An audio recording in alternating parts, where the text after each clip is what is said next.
Well, hello everyone. Welcome to this Windpower Engineering and Development webinar. Financing the Future Wind Farm, how the Canadian FIT works, and a few details for the new production tax credit. I'm your host, Paul Dvorak, editor of Windpower Engineering and Development magazine. Thank you for joining us. There's just a brief agenda before we start. This webinar will be available at windpowerengineering.com, and a link to it and the slides will be mailed to everyone who has registered. And at the end of the presentation, we'll have a brief question and answer session. Of course, not everyone who wanted to watch today's webinar could do so, but you can help them learn from it by tweeting the key points and the takeaways you think important. In your tweets, be sure to include the hashtag WindWebinar. Now, after the presentations, I'll read the questions that you in the audience have submitted. You can do that by typing them into the questions box on your GoToMeeting panel that should be on the right of your screen. Now, I'd suggest you type them in as soon as they occur to you rather than by waiting. And we'll try to answer as many as possible before the time is up. Now let me tell you a little bit about our speakers, and then I'll turn the microphone over to them. Our first speaker is Andrew Roberts. He leads the approvals and permitting team for energy projects at Genevar. Andrew has more than 15 years of experience in permitting transmission and distribution infrastructure and renewable energy generation projects. With a background in urban planning and environmental science, Andrew has provided planning research, regulatory interpretation, and permit guidance for energy projects throughout Ontario. Also, Andrew has specialized international experience in environmental projects, including environmental due diligence assessments, environmental health and safety, and environmental compliance audits. And our second speaker, Leah Karlov, is a member of Milbank, Tweed, Hadley, and McCloy's tax practice group. Her practice focuses on tax-efficient structuring of domestic and cross-border transactions for investment funds, partnerships, and multinational corporations. She has significant experience representing sponsors, tax equity, and tax and debt investors in connection with the purchase and construction of facilities generating electricity through the use of wind, solar, geothermal, and biomass energy. She also provides tax advice relating to domestic and international private equity fund formations and investment structures, financial products, and domestic and multi-jurisdictional mergers and acquisitions and restructuring. And with that, we'll start with Andrew Roberts. Andrew, the microphone is yours. Great, thank you very much. It's a pleasure to be presenting to you today. We're going to speak today over the next little while about Ontario's feed-in tariff program. We've titled this Learning as We Go, the Transition to FIT 2.1. So our agenda for today is just going to give you a history of the feed-in tariff or FIT version 1.0 program in Ontario. I'm going to give you an overview of the program review that occurred in 2011 and the consultation process. As well, we're going to move into the version 2.0 and highlight the changes from that program review and have a brief discussion of what the implications might be for the audience.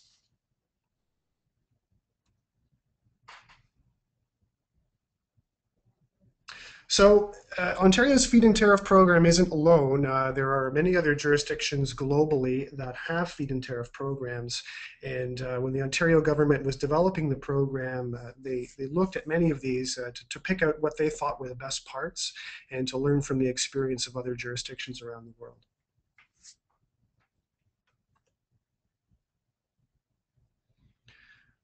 So the feed-in tariff version 1.0 really comes with a cornerstone piece of legislation called the Green Energy Act.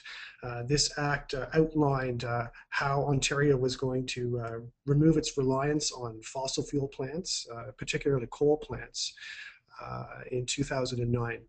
And this resulted in a call in 2009 for applications for the feed-in tariff program. And the program received approximately 930 applications, or 8,000 megawatts.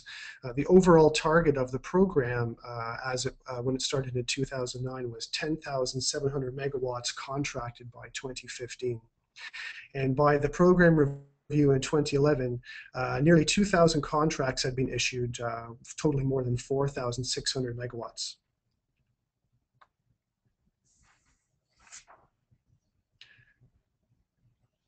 So the first round of FIT contract offerings in Ontario represented the single largest green energy initiative of its kind in Canada. Ontario is also the most populous province in the country. And it was estimated that FIT 1.0 projects would result in the creation of about 20,000 green economy jobs, including jobs in manufacturing for equipment, and approximately $27 billion in investments into the province.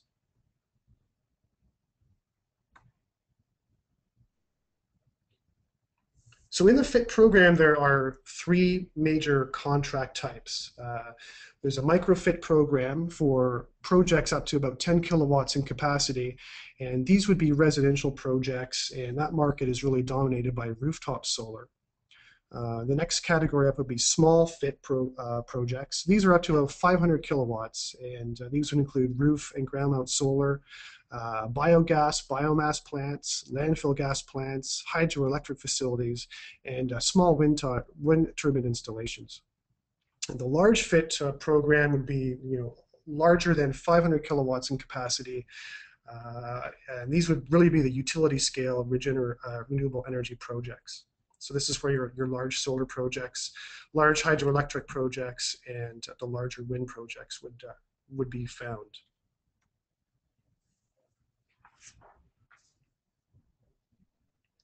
So as of April 2010, here's just a breakdown of the contracts that had been offered. If you're familiar with Ontario, we split it up into a number of regions. So you can see that Eastern Ontario is where most of the the megawatts have been placed. We also have a breakdown by technology where you can see the biogas, biomass, landfill gas, solar, hydro, and wind projects. They have split wind projects into what they call onshore and offshore. And wind projects dominate the contracts in terms of the megawatts contracted. Now, the offshore wind projects had been offered contracts, but in the environmental permitting process, there is currently a moratorium on offshore wind development.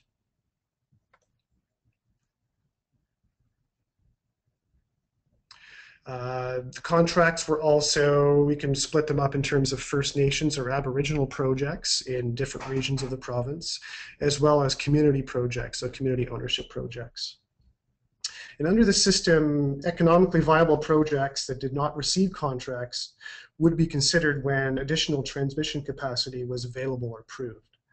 This was determined through an economic connection test or an ECT. Much of the province is transmission constrained, so this has been one of the issues that we're dealing with. However, 3,000 megawatts of capacity was granted through a project by Hydro One Networks, which is the transmitter of the province, through their Bruce to Milton line reconstruction, which was completed in June of 2010, approximately 6 months ahead of schedule.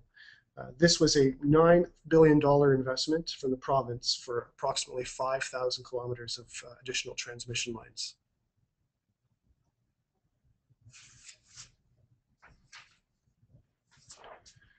So as part of the feed-in tariff program, there was a 2-year review and consultation that was part of the program in order to judge where the program had been succeeding and where the program was failing, and to see if this was working for the province.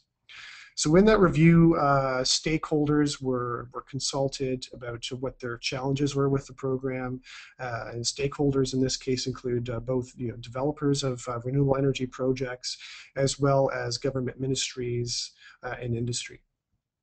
And through this review process, there were 6 key strategic recommendations that were made. The first one was that there is a continued commitment for clean energy in the province. The second commitment was that really the contracting and approvals process needed to be streamlined, and we needed to create jobs from this program.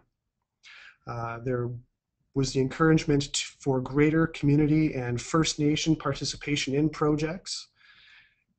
The municipal engagement process, which was outlined in some of the environmental regulations that were part of this, needed to be improved, as municipalities did not have the same impact in terms of decision making as they did previous to the Green Energy Act.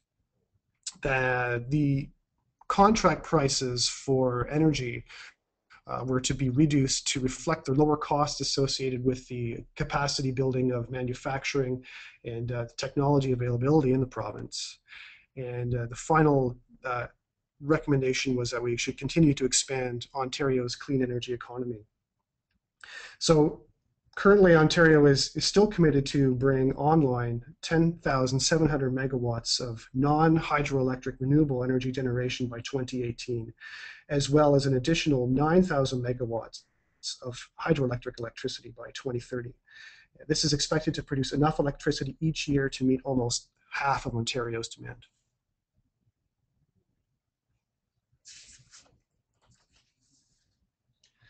So in the review process, there were a number of items that changed, and I'm just going to really highlight the most important ones.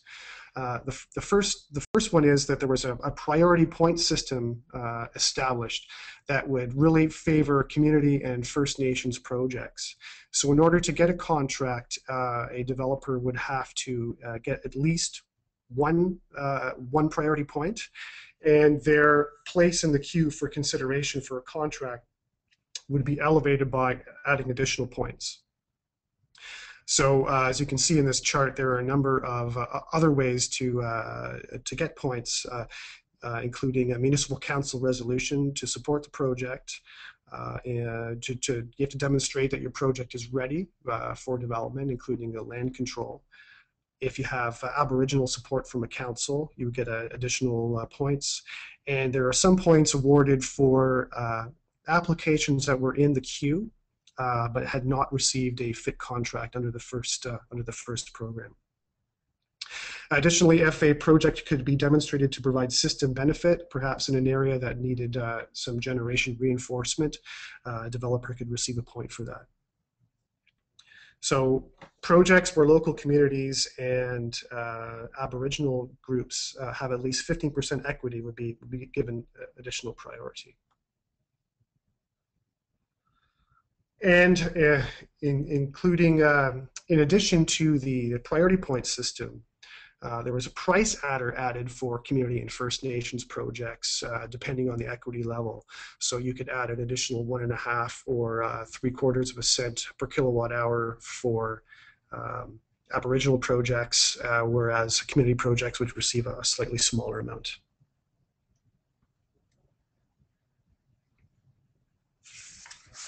Additionally, some rules were changed.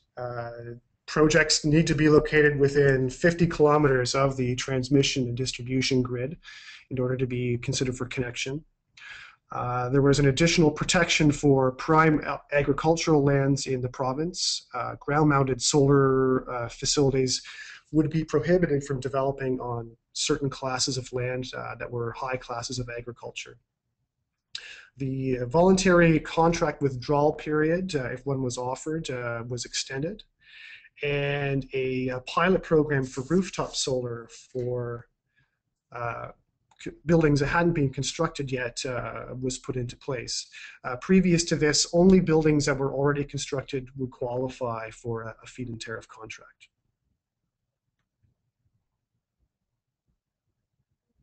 And moving into the final items of note is that an additional 9,000 megawatt target for hydroelectric projects was created for 2018. And of note as well, the local content requirements, we'll call this domestic or content, was right in the FIT contract, and it required wind and solar projects to be developed using 50% and 60% Ontario-sourced components. And this is the driver for creating manufacturing facilities in the province as part of this green energy economy.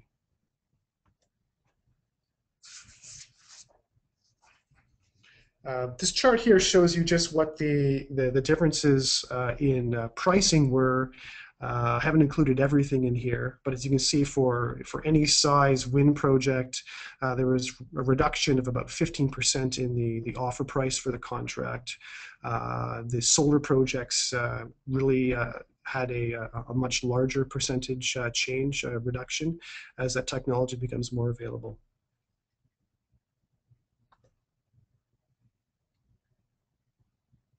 So what are the benefits of a feed-in tariff program?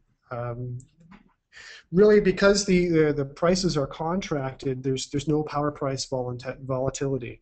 And they're long-term contracts of 20 years, which create really lower risk for developers to invest money to develop projects. Uh, this creates an ability to finance a project with approximately 60% of it being financeable with minimal credit risk. The feed-in tariff program also allows to build significant capacitance in the market. This could be in terms of knowledge and know-how, how to permit projects, how to engineer projects, how to construct projects, as well as the manufacturing sector.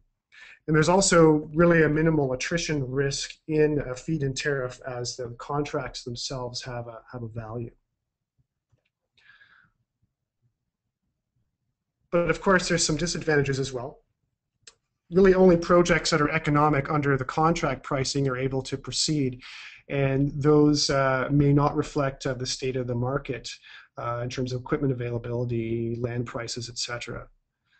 On the other hand, the contracting authority may actually be overpaying for some projects if prices are much cheaper. And finally, significant and rapid growth in the market may cause backlash from the public and other stakeholders.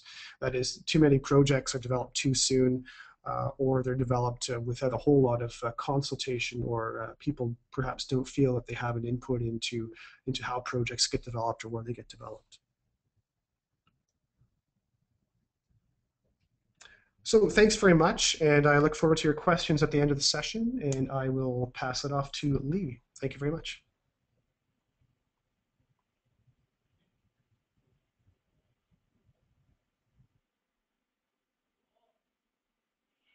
Leah? Thank you very much, Andrew. Leah, we'll hear from you. Hi, how is everybody? I hope everyone is well. We are going to talk a little bit about the production tax credit, and more than just the credit itself, recent changes that have made the credit accessible to projects that may not have been able to access the credit due to timing constraints or projects that haven't moved forward quickly enough. Generally speaking, the production tax credit is available to wind, and it is a 2.3 cent per kilowatt hour credit based on the amount of electricity produced by a project. Paul, if you could advance the slides for me, that would be terrific.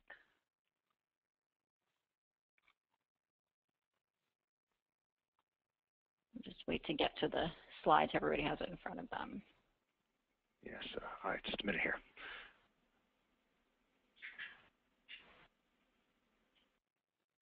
Okay, we can go to the next one.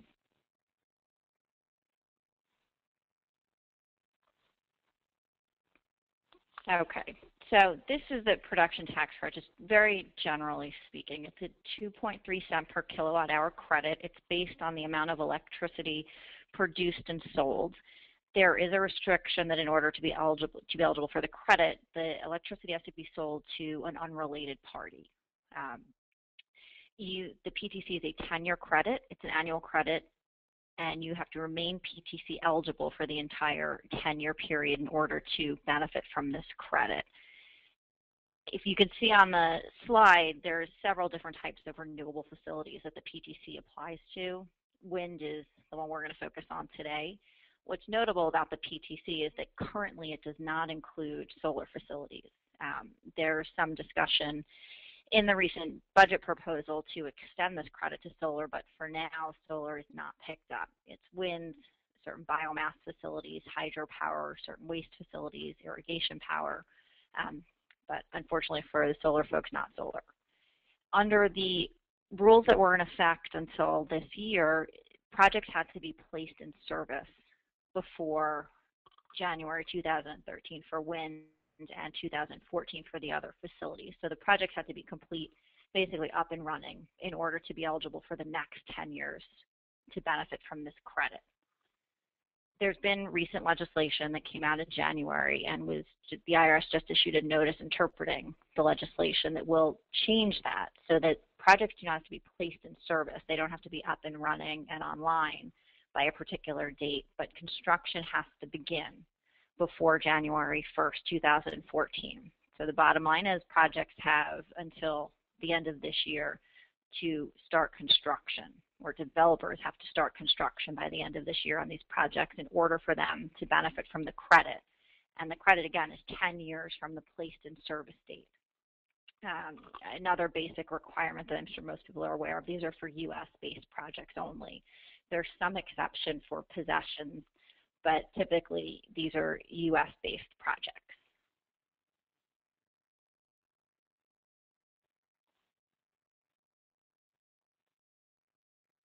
Okay, the recent legislation was part of the fiscal cliff legislation that everybody was waiting for at the end of last year. Early January of this year, the president signed it into law, and it had a handful of provisions that were beneficial to renewable energy, producers, investors, just the market in general. Among the provisions, the renewable energy provisions that were included, there was a change to the PTC and also to the investment tax credit. Unlike the PTC that's in effect earned over time, over a 10-year period, the investment tax credit is a 30% credit on day one when the project's placed in service. So you have a 30% credit, one-time credit. There are significant transfer restrictions on the investment tax credit, depending on who the equity investors are in these particular projects, especially in the wind context where you can benefit from PTC or ITC. The equity base will dictate which is more attractive. In our case, we're talking about the PTC, and similar rules will apply to the ITC. I'll highlight the differences when we come across them. But the legislation extended coverage of the PTC to wind facilities and certain other facilities to projects which the construction has begun before January 1st, 2014. And again, this new legislation eliminated a placed in service date requirement. Construction simply has to begin within the meaning of this act before January 1st, 2014. So there's two different ways basically you can begin construction by December 31st of this year, before January 1, 2014. And this is set forth in a very recent IRS notice, 2013-29. The notice pretty much followed the cash grant rules. It was unclear to practitioners the direction Treasury would go when the act came into effect. The IRS promised guidance, and they did finally issue it, and they did stick to the cash grant guidance for the most part. There are certain key distinctions, and I think the remainder of this discussion I'll focus on those significant distinctions. So there's two ways under the notice to begin construction. They are described in the alternative. So developers can satisfy one of the two if a developer endeavors to satisfy what will be described as the 5% safe harbor, but that turns out not to have materialized. If the physical method was satisfied, they can still rely on the second method. So they are alternative, but you do not have to decide up front which method you're going to satisfy. So under the notice, there's two methods. You can begin physical work of a significant nature before January 1st, 2014. Alternatively, you can pay or incur at least 5% of the total cost of the facility before January 1st, 2014. And I apologize, I'm looking at the slide, and the physical work of a significant nature references 2013. That is a typo. That should say 2014. So two different ways, physical work or incur 5% of the total cost of the project before the deadline, which is January 1st, 2014. Okay, if Paul, you can advance me to the next slide, that would be helpful.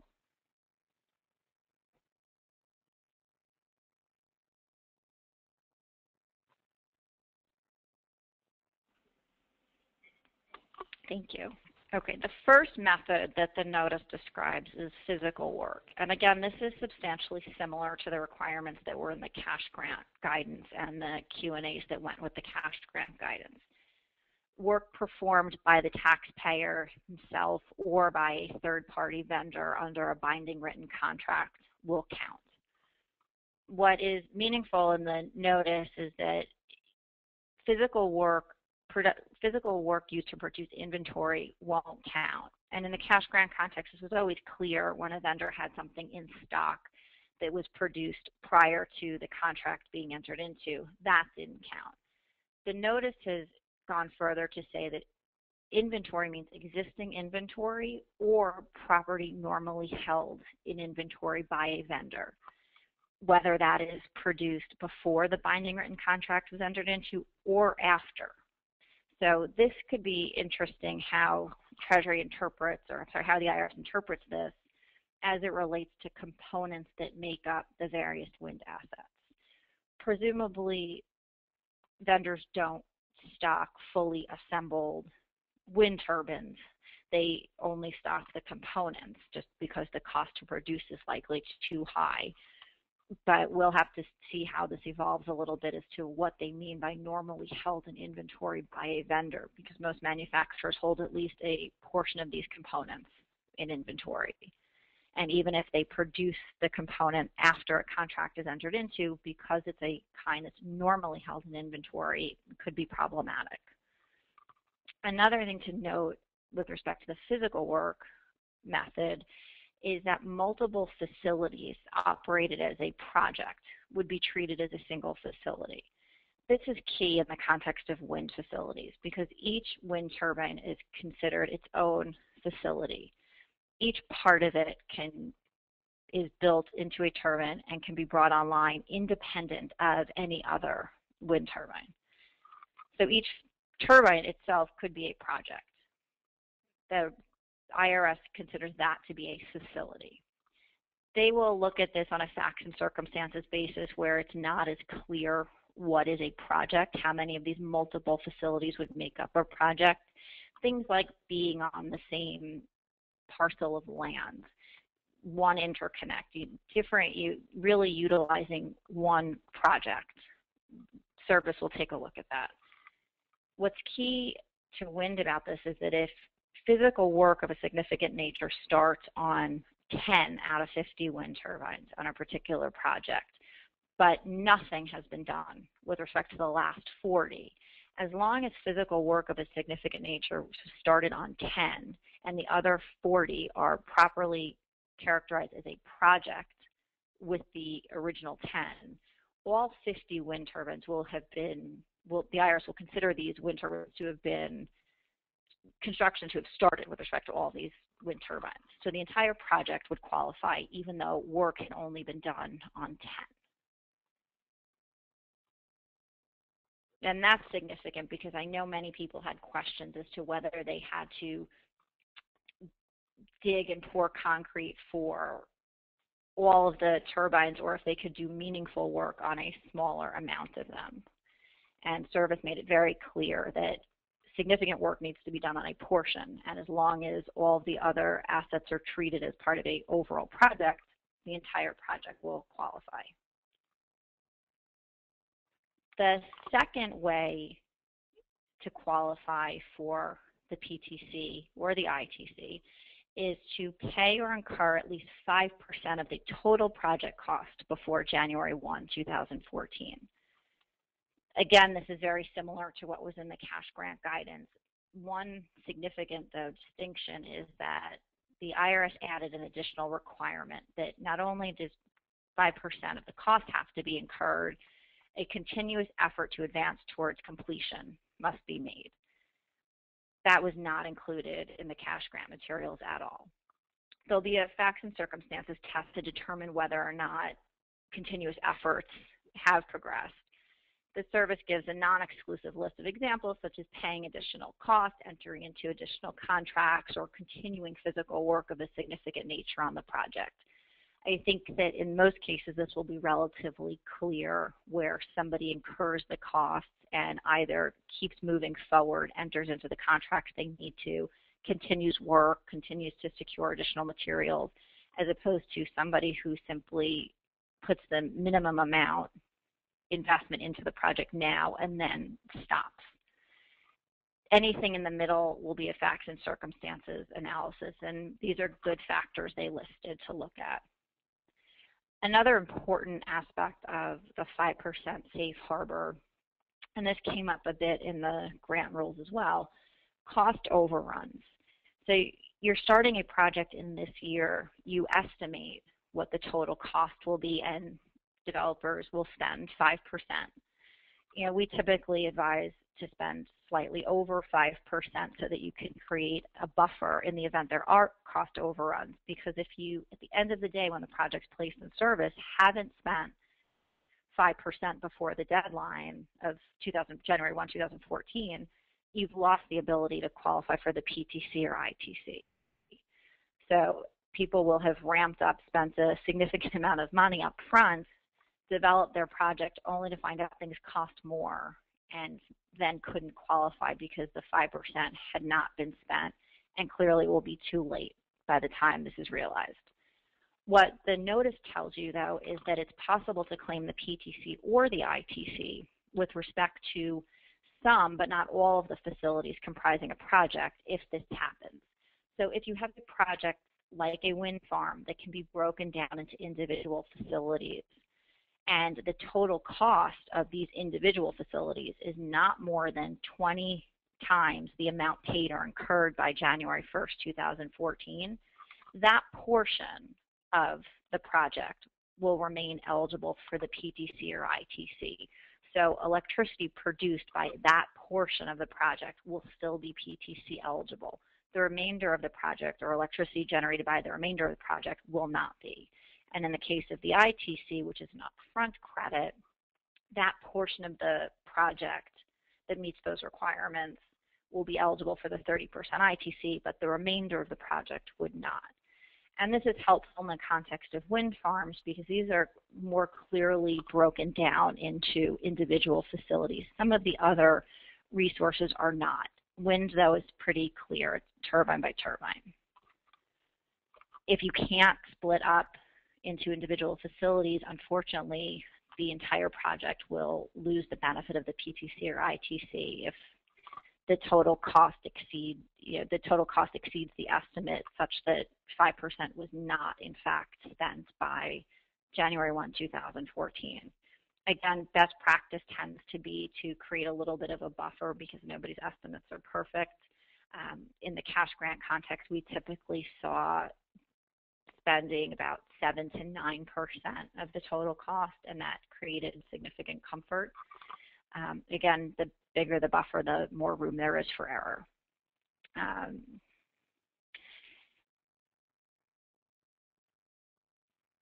And the final piece, and I touched on this a little bit initially, if it turns out a significant amount of the project did not qualify for the PTC or the ITC because of cost overruns or just whatever reason caused the estimate to be wrong, even in a facility that couldn't be broken down into multiple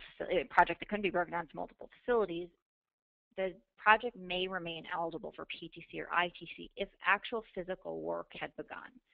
So if you tried to rely on the 5% safe harbor but couldn't for whatever reason, at the end of the day you found out it didn't work, you didn't meet the 5% test, and it's too late to go back and qualify for it. If actual work was sufficient to meet the physical standard, the physical construction standard, taxpayers can rely on the physical construction aspect and still qualify the entire project for PTC or ITC. It's not, you do not have to elect upfront which method to satisfy. And again, there's a couple of questions left open by the notice. There's very limited discussion on how these rules will apply to transferees. One aspect that was touched upon in the notice is in the context of a binding written contract, a master contract, where a parent is the party to a master contract and assigns certain components, purchased pursuant to this contract. Those components can be contributed to an affiliate. So basically, when a developer has a master contract but individual projects held in SPVs, that master contract can be broken down into pieces and assigned to these multiple SPVs that are project-based SPVs. That was clear in the cash grant rules as well.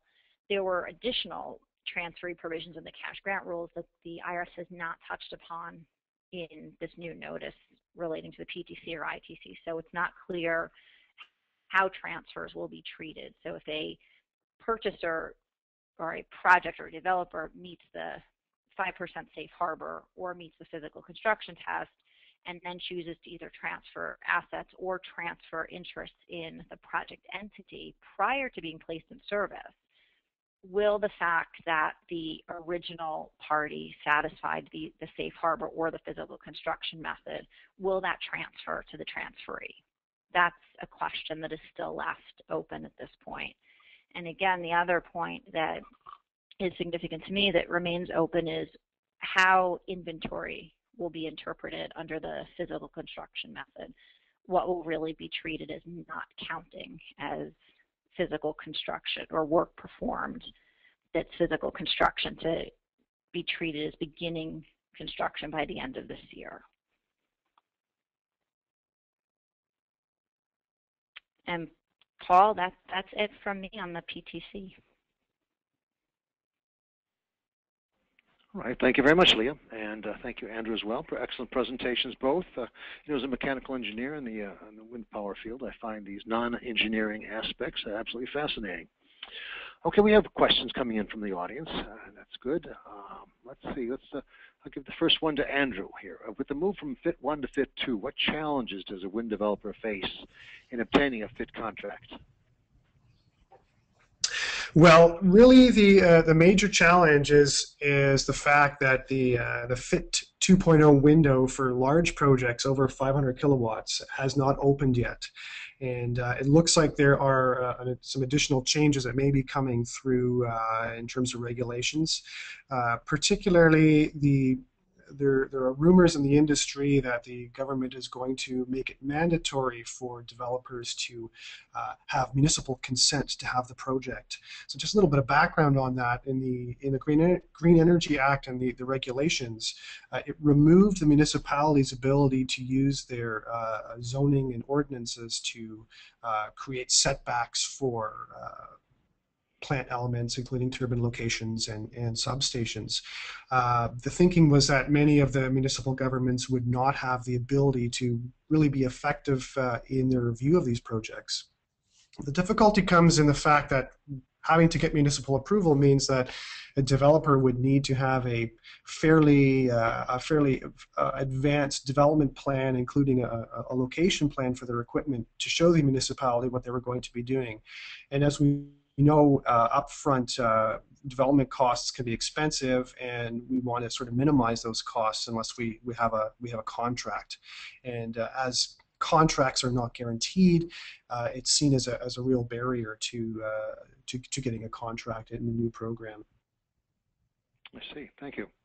Hey, Leah, here's one for you. You mentioned that one of the benefits of what do the changes mean for developers and investors, and who does the extension of time really benefit? I think the extension really benefits developers and investors who had something in the pipeline already. We've seen a handful of projects that were ready to begin construction but looked at the deadline of before 2013, and so there's no way we can ramp up on time to be placed in service by that date. So the projects were just put on the back burner, or actually pulled until legislation came out making some changes. So I think those projects that had started, contracts have been negotiated, PPAs have been entered into, there's some groundwork has been laid already. Those projects will benefit because they'll have sufficient time now to really begin construction this year without worrying about a placed in service deadline. I don't think it's going to be as helpful for people who this year decide they would like to start down the road of developing a wind project. I just think the lead time to enter into PPAs and the relevant contracts to get the permits will take too long. I could be proven wrong, but I think it will be the most helpful I'm happy to be proven wrong, but I think this will be the most helpful for developers who've had something in the pipeline already. Okay, very good. All right, Andrew, here's a question for you. Let's see, and Mark asks this. He says, related to small wind projects, what if there aren't any acceptable OEMs in Ontario? I think he means wind turbine OEMs. Right. Can the 50 to 60% local content rule be waived? No, that's a fairly hard and fast rule, and I know it's one that's causing folks some difficulties. I'm no expert on local content, but those are going to be written right into the contracting. Okay, I would think some handy developer will solve that problem, though. Here's another one. This is also for you, Andrew, and I can explain this question too. Were any FIT projects a combination of wind and hydro, or solar and hydro, and primarily thinking of hydro as the pumped hydro storage component? You know, the idea of storing wind power that isn't used is to pump water to a higher elevation. Okay, and then right. Generate power from that. So that's the context of the question. Right. I'm not aware of any projects of such a nature. Normally, the contract is offered just for a hydroelectric project or a wind power project, but not a pumped storage type of a project. Okay. All right. Thank you. Leah, here's one for you. For the PTC, do you have any idea how many of the single facility criteria will be needed to meet the service to consider it one project, or is it subjective on a case-by-case basis? It's going to be subjective on a case-by-case basis. It will be a facts and circumstances test, and I know in the notice that the IRS they did put out a list of factors that will be considered. It's not exclusive, so if the factor's not on that list, it doesn't mean it wouldn't be taken into consideration, but they did outline the facts that would be considered. Okay, thank you. I think this is for you, Leah, and this is a tough one to answer. Listener asks, is there a significant test, is there a test for the word significance? What is considered, again, significant? I think the term came up in your presentation a few times in reference to probably something more particular than. Right. The cash grant guidance had this language too, similar to the notice. It's physical work of a significant nature. So it's on-site or off-site work, excavating foundations, setting bolts, putting concrete pads, the big ticket work items at the site itself, and any off-site construction for the components that will become part of the on-site facility. What will not count are things like preliminary activities such as design, securing financing, research, obtaining permits, the license, surveys. That type of initial ramp-up work will not count. What really is meant by significant, it's not defined. The examples are really the digging and the pouring and securing of materials at the site and the off-site construction of the components that will become part of the site. I see. Okay, very good. Well, here's another one for you. Does Notice 2013-29 give reliable specifics as to the definition of significant physical work? And I think you sort of answered that. They do. The notice does mention things like the digging and pouring of concrete, securing, excavating for the foundation, setting bolts, securing the foundation itself. And there is a list of what's excluded. They do clearly delineate the preliminary activities that will not count. Okay, very good. And I think this last question here, ladies and gentlemen, you still have time to submit questions. So I'd encourage you to do so. Here's a long last one. I may have to read this twice. I know the tax credit had a lot of opposition and barely passed at the last minute, but I can only believe the open window to qualify is only 1 year, 2013. Is this qualification time frame expected to be extended? He goes on. Okay, so that's the question, I think. But he goes on. The questioner goes on. I have a map of all the wind farms proposed for the state of Kansas, and no, it's physically impossible to start construction for all these this year. Surely this is a situation that has some way out of it, or am I not getting something? Does this apply to Canada only, or isn't the PTC a USA issue? So I guess there's a couple questions. First of all, maybe answer the first question. is there a possibility that the PTC might be extended? There's always that possibility. There is a reference in the most recent revenue proposal to consideration towards extending it permanently, to making it refundable, to making it apply to solar. Whether this will materialize is unknown. If I could answer that one with certainty, I'd be a rich woman, I think. I can't predict what the government will do. There are measures on the table to address this, but as of right now, the rules that are in effect, it wasn't an extension for placed in service, which would have been somewhat of a benefit to projects that were ready to come online this year, but were only slightly delayed. The extension was to begin construction, so spend the money or do the physical work necessary. That's more of a grant than it sounds like, than just extending the deadline that was in effect already. This changes the requirement. It's not placed in service, it's beginning construction. As far as whether this will be extended another year, I have no way of predicting that. And I noticed in the question there was a reference to Canada, not the U.S. This is a U.S. tax credit. This is not Canadian. This is only the U.S. Well, Leah, let me ask you a question. How has the IRS been when interpreting that 5% rule, or one similar to it? Are they pretty generous? Where did you get 4.9? They actually haven't interpreted it yet. This is the first notice from the IRS in connection with this extension. The 5% safe harbor was part of the cash grant guidance and subsequent question and answers, which were brought into the guidance in the cash grant world, and that was Treasury. Treasury was is administering the cash grant. 5% has to be spent. I mean, the dollar threshold has to be met, and the costs that are paid or incurred were scrutinized by Treasury quite closely, especially when you had big ticket items like developer fees that were paid to affiliates. Those were questioned quite a bit, especially in the last year. But it will, I mean, the costs have to be incurred. They have to be legitimate costs, and I would expect the IRS to scrutinize this. Okay, very good.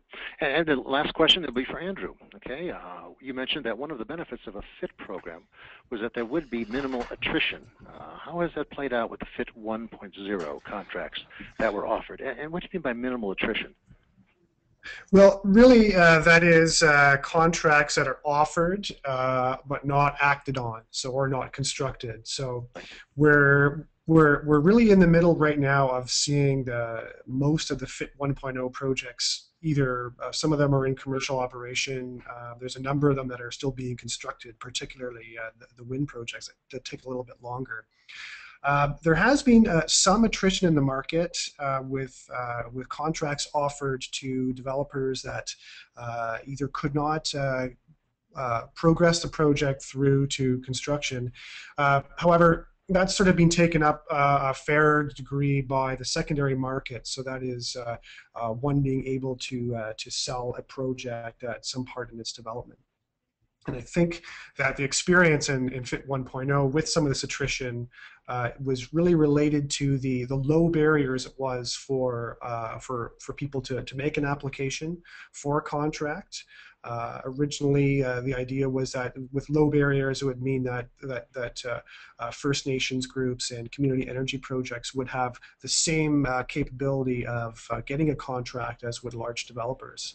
And with the rule changes that we've seen with the priority points, the pendulum has sort of swung a little bit more the other way. It's increased the barriers in order to really have to demonstrate project readiness and your ability to drive a project through to construction. I see. Okay, good. Leah, one more question is coming for you. For the PTC, do you have any idea how many of the single facility criteria will be needed to be met for the service to consider it one project, or is it subjective on a case-by-case basis? I actually think that was the first question we addressed, that it's going to be facts and circumstances on a case-by-case basis. All right, very good. All right, you've answered all the questions that the audience has answered. So once again, this webcast will be available for reviewing at windpowerengineering.com. In closing, I want to thank you and the audience for your attention, and Leah Karloff and Andrew Roberts for their fine presentations.